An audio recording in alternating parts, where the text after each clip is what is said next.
Danas pravim poznatu marokansku pastilu i ovdje u šerpi sam već dodala maslinovo ulje.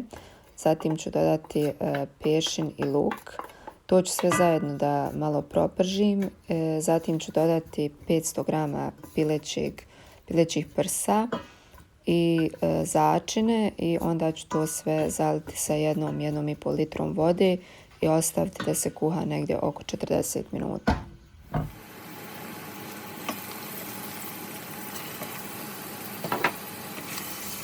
Od začina dodajem džumbir, so, biber, kurkumu i cimet i onda ću to sve da zalijem sa 1,5 litrom vode i kao što sam već rekla ostavit ću da se kuha negdje oko 40 minuta.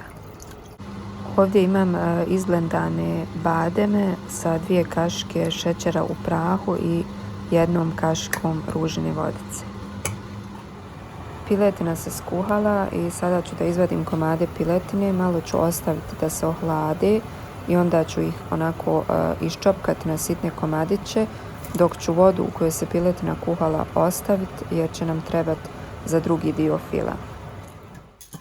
U ovu vodu u kojoj se piletina kuhala, kao što sam rekla, ostavljamo, ne bacamo, dodajemo 1 po 1 6 jaja. Sve to onako izmiješamo i ostavimo da se kuha dok voda ne ispari.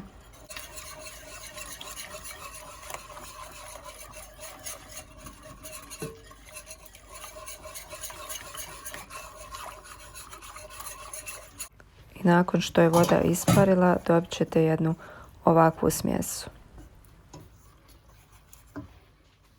Princip oblikovanja je isti kao za uzi, ukoliko ste vidjeli moj prethodni video. Ja ću ovdje danas da napravim jednu veliku porciju umjesto više manjih. Vi naravno možete da napravite više manjih porcija. Prvo ću da stavim 3 jufke i svaku ću da nauljim. Prvi sloj će biti 3 jufke znači i poslije toga dolaze još 3 i na drugi sloj će doći prvi fil.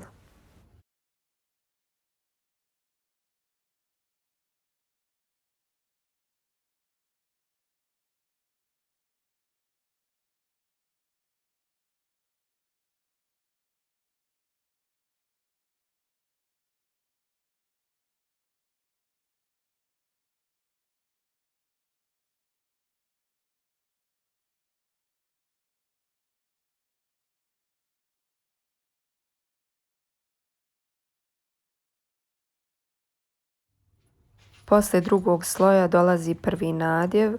Prvi nadjev je piletina, poslije kojeg će doći nadjev od luka i jaja i treći su bademi.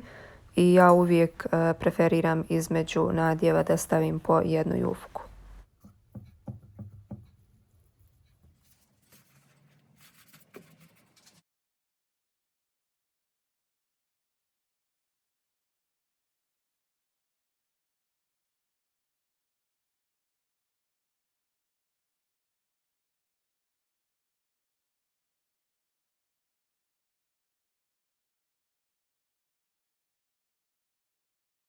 Drugi nadjev su jaja i luk i nakon toga će doći zadnji i treći nadjev, to jeste nadjev od badema.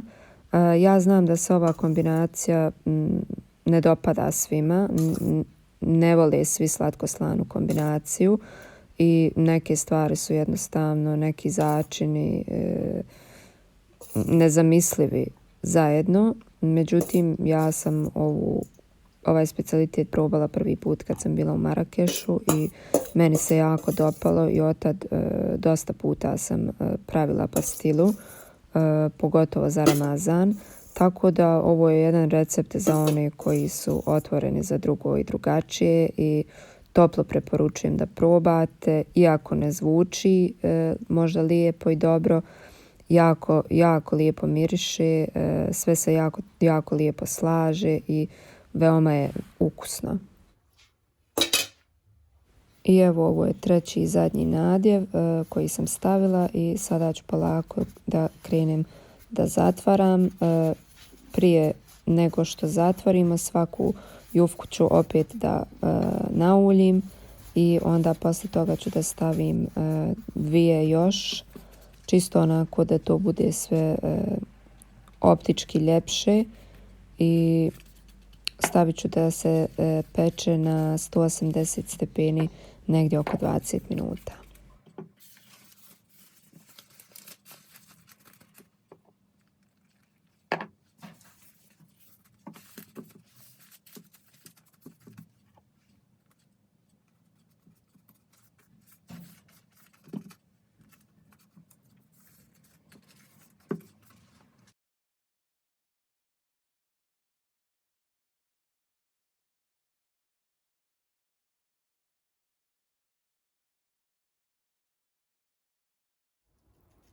I nakon pečenja malo ohladimo pastilu i onda pospijemo sa šećerom u prahu i cimetom.